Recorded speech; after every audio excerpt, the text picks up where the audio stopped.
Cuando te enseñan la historia del Ecuador, ¿cuántas mujeres recuerdas? Seguro se te vienen a la cabeza Bolívar, Sucre, Rocafuerte, pero ¿y ellas? La historia oficial casi nunca menciona mujeres que también lucharon por la independencia. No estaban en los billetes ni en los libros. Estaban escondidas en los márgenes, o peor aún, borradas. Y sin embargo, ahí estuvieron, con palabras, con cartas, con armas, con todo. Pero esta historia vamos a contarla nosotras, las mujeres, porque no se trata solo de rescatar nombres, sino de reclamar un lugar que siempre nos ha pertenecido. Hoy vamos a contarte esa otra historia, la que no tiene medallas ni estatuas, pero sí valentía, la historia de las mujeres olvidadas de la independencia. Y nos hacemos esta pregunta: ¿por qué la participación de la mujer fue censurada en la historia independentista del Ecuador? Si pensabas que las redes de inteligencia empezaron con los espías modernos, te equivocas. En la independencia del Ecuador ya existían, y muchas de ellas eran dirigidas por mujeres. Durante las guerras de independencia en Ecuador, las mujeres desempeñaron un papel crucial en la organización de redes secretas de información, mensajería y resistencia, a menudo actuando como enlaces y espías.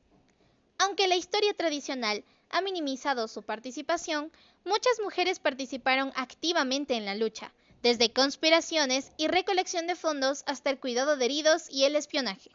Manuela Cañizares fue una heroína precursora de la independencia.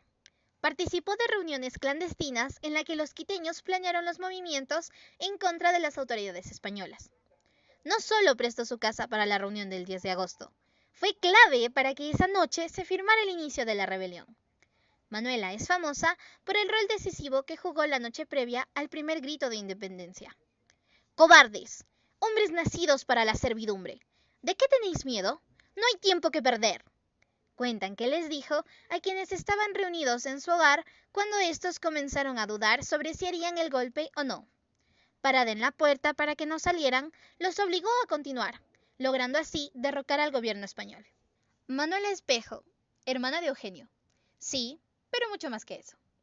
Fue una quiteña que vivió entre 1753 y 1829.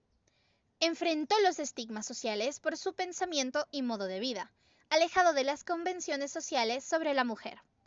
Su lucha contribuyó notablemente a la independencia del Ecuador.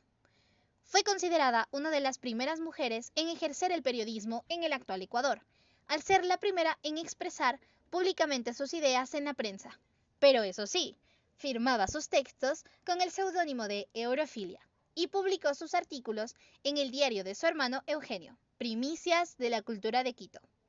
Su figura discreta le sirvió para ser un puente entre los conspiradores.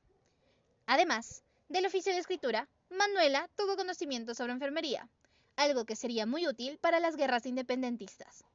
Enfermera, escritora, crítica política y también espía, Manuela fue toda una revolucionaria. Fernanda Barriga, la negra Fernanda, fue una negra y dicen que fue quiteña. Se presume que nació en el Valle del Chota, posiblemente en 1807. Ella sirvió como cocinera a Bolívar en Bogotá, lo acompañó hasta Santa Marta y lo atendió en su agonía. Ella vivió más de 100 años, y al rememorar su figura, se honra a los miles de negros afrodescendientes que lucharon anónimamente por la independencia, puesto que la historia no les pudo dar un nombre, borrando su huella en la independencia, pero aún así luchando por la libertad. Sus armas, la palabra, la escritura, la inteligencia. Ellas sabían cómo moverse en la sombra, sabían qué decir y a quién decírselo, y cuándo callar. En un mundo donde hablar podía costarte la vida, ellas hablaban igual. Mujeres combatientes. No todas las mujeres se quedaron detrás de la escena. Algunas dijeron, basta de esperar, yo también voy. Y se fueron al campo de batalla. Este es el caso de tres mujeres quiteñas que decidieron romper las reglas y escribir su propia historia. María Inés Jiménez, Rosa Robalino y Gertrudis de Esparza. Tal vez no las conoces, pero deberías, porque mientras en los libros de historia hablaban de generales y coroneles, ellas empuñaban armas y luchaban en silencio. Gertrudis fue quien tuvo la idea. Convenció a sus amigas Inés y Nicolasa Jurado, más conocida como Rosa Robalino, para unirse al ejército patriota. Pero sabían que como mujeres no serían aceptadas, así que hicieron lo impensable. Se disfrazaron de hombres, se cortaron el cabello, cambiaron sus nombres por Manuel Espalza, Manuel Jiménez y Manuel Jurado, y se infiltraron en los batallones de Antonio José de Sucre. Participaron en campañas clave, como en la de Babahoyo, de 1821, o en la histórica batalla de Pichincha, el 24 de mayo de 1822. Literalmente, lucharon hombro a hombro con los soldados, sin que nadie supiera siquiera que eran mujeres. No estaban en los billetes, ni en las estatuas, pero sí estaban ahí, en las trincheras, peleando por la libertad de un país que aún no les daba el derecho ni de existir como ciudadanos. No tenían permiso para ser soldados, así que lo hicieron a escondidas, y lo hicieron bien, tan bien que sus acciones fueron fundamentales para lograr la victoria. Durante la batalla de Pichincha, Rosa fue herida. En el hospital de campaña, al intentar curarla, los médicos descubrieron que era mujer. La noticia se extendió, y pronto las tres fueron llamadas a rendir cuentas, pero en vez de castigo, recibieron reconocimiento.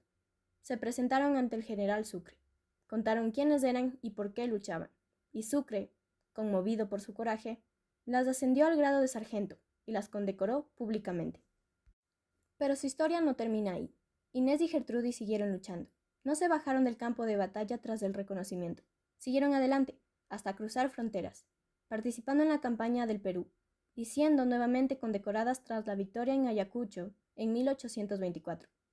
Ellas no buscaban fama, ni títulos, querían libertad, y lo dieron todo por ella. Sus nombres apenas empiezan a resonar ahora, siglos después, y quizá por eso es tan importante recordarlas. Porque la independencia también se ganó con el valor de mujeres que la historia intentó borrar. Cuando pensamos en la independencia del Ecuador, siempre nos enseñan los mismos nombres: Bolívar, Sucre, Rocafuerte, pero muy pocas veces o nunca nos hablan de las mujeres que también lucharon por esa libertad. Y es que sí, ellas estuvieron ahí, antes, durante y después del grito del 10 de agosto de 1809.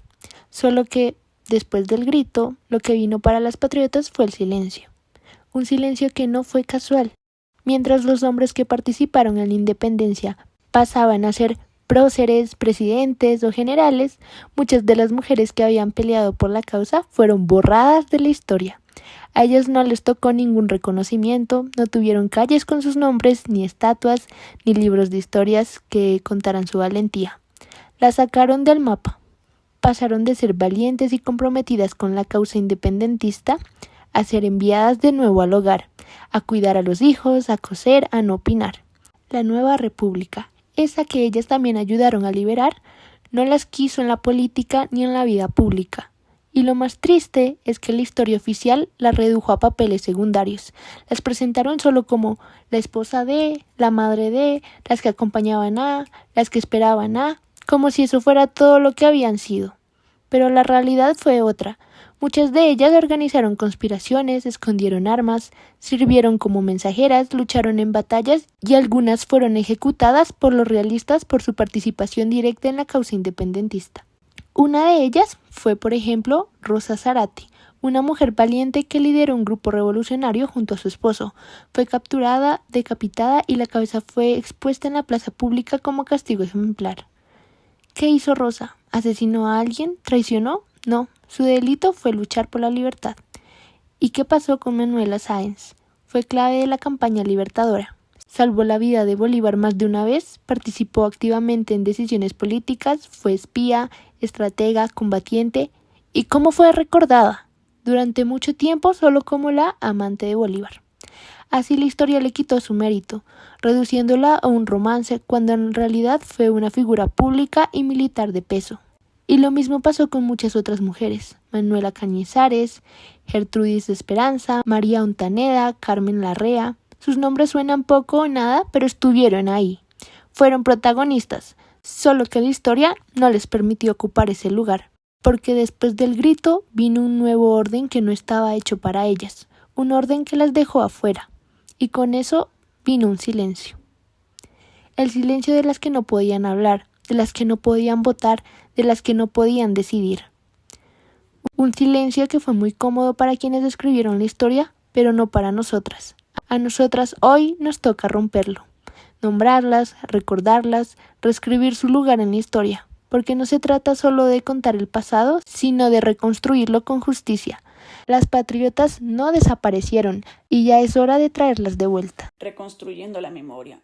Hoy, más de 2 siglos después, las gestas independistas seguimos haciéndonos una pregunta incómoda pero necesaria.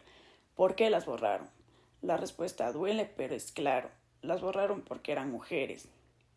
Porque el relato histórico fue escrito por hombres, para hombres, y desde su mirada, en ese relato no había espacio para Rosa, Manuela, María y Gertrudis, ni para ninguna de las otras tantas que lucharon, tejieron redes, escondieron mensajes, empuñaron armas o simplemente resistieron. Pero algo está cambiando. La memoria histórica ya no es una lista de próceres con bigote y estatuas de mármol. Ahora es una lucha viva, una disputa por el derecho a recordar con justicia, con género, con verdad. Hoy hablamos de memoria histórica no solo para narrar el pasado, sino para preguntarnos a quién se le permitió existir en él. Hablar de estas mujeres no es un favor, no es un gesto simbólico, es un acto de reparación. Es decirles, ustedes sí tuvieron, ustedes también lucharon, y no vamos a olvidarlas otra vez.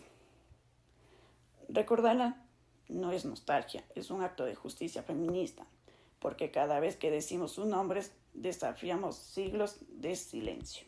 Queremos cerrar este episodio cediéndole las voces a ellas, porque aunque los libros las callaron, ellas hablaron, y sus palabras siguen vivas en cartas, diarios, declaraciones y recuerdos transmitidos con dolor y orgullo. Escuchemos algunas de estas voces. Prefiero morir por la libertad que vivir sin dignidad. No hay cadenas más duras que las que no se ven. Yo no fui la esposa de un héroe, fui una luchadora más. Estas frases no son frases sueltas, son ecos de resistencia, susurros que con el tiempo no logró apagar. Y ahora que las escuchaste, te dejamos con esta pregunta. ¿De qué libertad hablamos si no nos incluye a todas?